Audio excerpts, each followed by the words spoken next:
Yo, Hendo here, the Average Dude Slow Pitch. Today we're getting a chance to bring out Jeremy Yates' newest Twisted Mistress from DeMarini.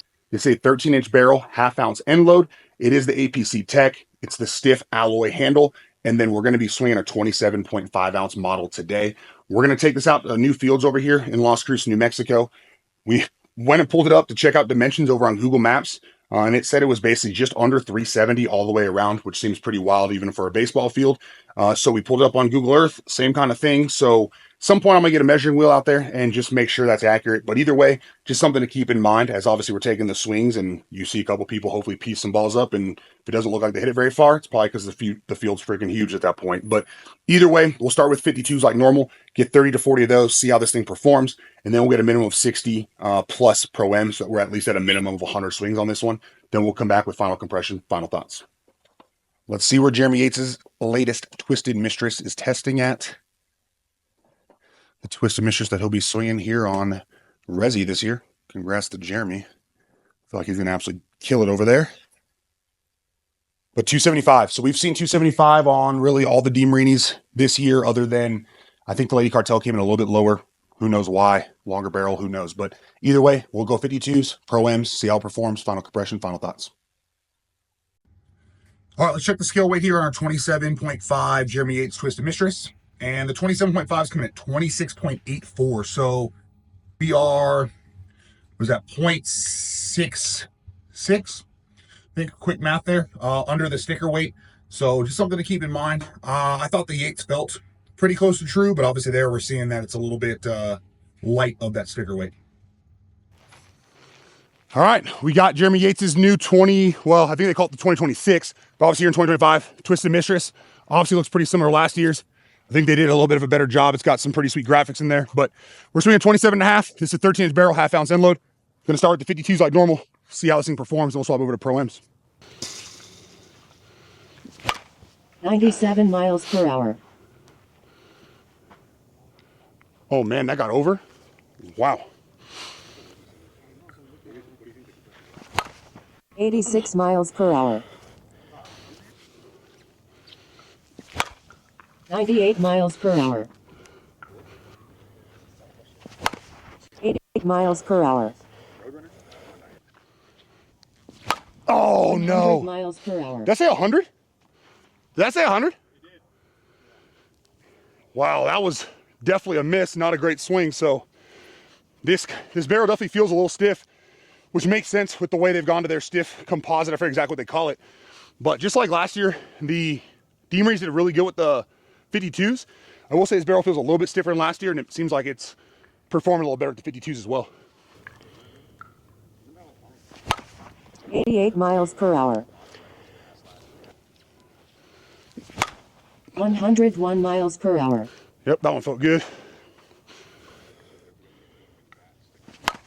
86 miles per hour. Initial thoughts, it feels pretty good with the 52s. Easy to find the barrel, good sweet spot, good performance, and good sound. 101 miles per hour. 101 knuckleball, 2 more 52s. 95 miles per hour. 104 miles per hour. 105 miles per hour. Yeah, that'll wrap up the 52s on Yates' Twisted Mistress. Feels really good off the barrel here. I will be interested to see as we drop the compression on it, how it feels. I swung this one a lot last year, this model. And I know we got up the Band-Aid in June up there in Colorado. Mine was down to like 250. And at times, it felt a little soft at times. But either way, definitely a good option, especially if you're only gonna be swinging 52s. Let's say you're up north somewhere. This could be a really good option for you. Good feedback, good performance. Let's swap over to the Pro-Ms. All right, like again, swapping over to Pro-Ms. We got Razos, Gold Dots, ZNs, and then Super Dupers, all the USSSA stamped 44 375s, no hardcore stadiums, Onyx mortars, anything like that. We're sitting at about just low 60s right now, and bats, balls, everything was indoors. So be interested to see how this one performs, especially after it handled the 52s real well. 105 miles per hour. 87 miles per hour. Good sound, good feedback. 111 miles per hour. Holy moly. Look at Yates' back go.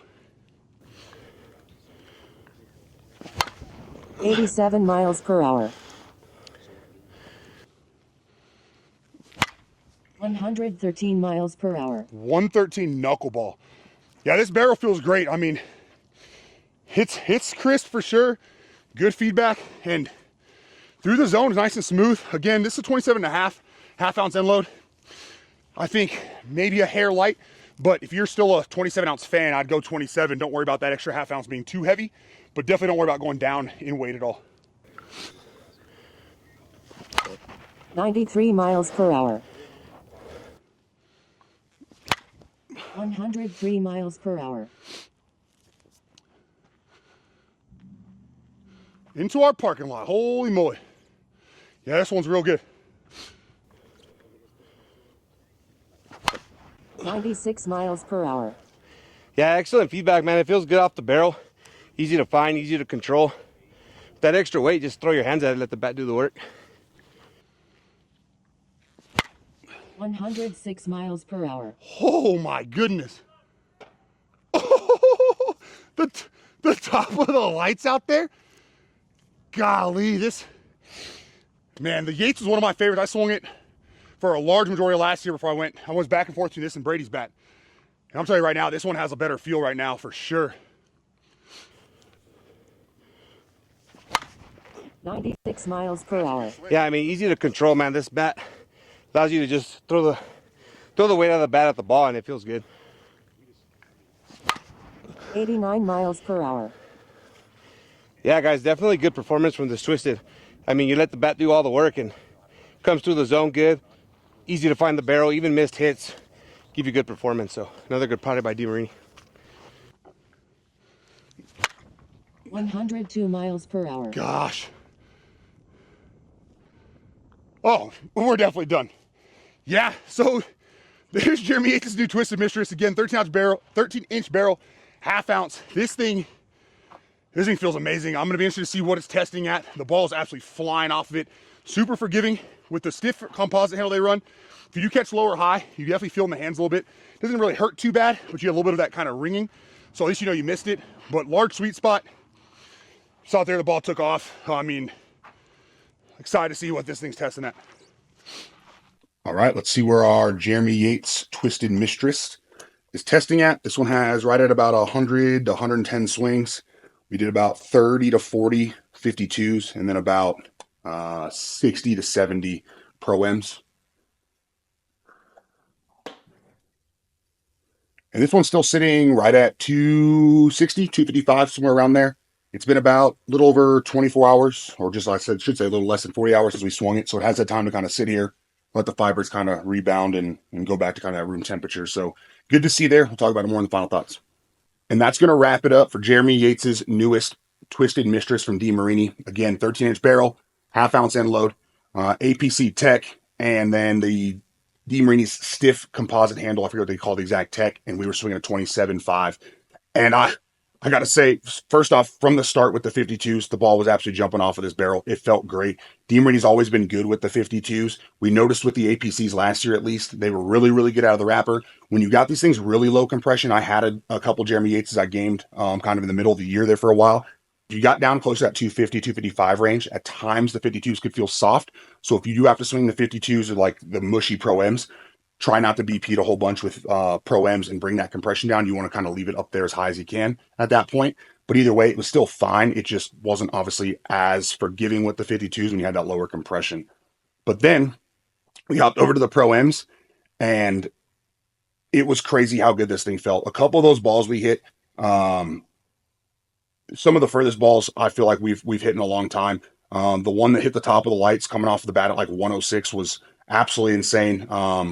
As you saw there during the video, we put up some measurements showing kind of how far some of those landmarks were, because obviously it's hard to tell in the video. As I mentioned, that's a really big field, which at times creates some issues as well. I do think once we get the measuring wheel out there and I figure out the exact distance, I'm going to also kind of measure out to about 320, 325, something around there, and set up. I've got a bunch like or those orange Home Depot buckets, and just put them around for kind of a visual reference of, hey, this is roughly I know depending where you play, I know a lot of fields are 300. We have a lot of fields out here that are between 350 and 320. So I'll pick a range that makes sense. But just so you have an idea of the travel and all that kind of stuff on a traditional size versus what we're hitting on those baseball fields. But either way, performed great. As you saw there at the end, held compression just fine. I think it was still 255 or 260, which is great to see. But this one's a great option. I know we talked in the previous review on the Gorilla about it feeling a little bit light for a 27 1 ounce. For this one being a 27 and a half ounce, I think it's pretty close to true as far as that goes. With that half ounce end load, you can definitely tell that there's an end load in here. I will say the weighting feels a little bit closer to kind of the hands as you're going through there, but it's not so much so that it causes any issues, especially I'm a big end load person as well. But I can definitely feel some of that weight down in towards the kind of the hands a little bit, but still feels good. As you saw there, swings good, performs great, but just something to keep in mind for as you make a decision on if you want to grab one of these. That being said as well, this drops on March 5th. It'll be on headbangersports.com, DeMarini's website, as well as redathlete.com.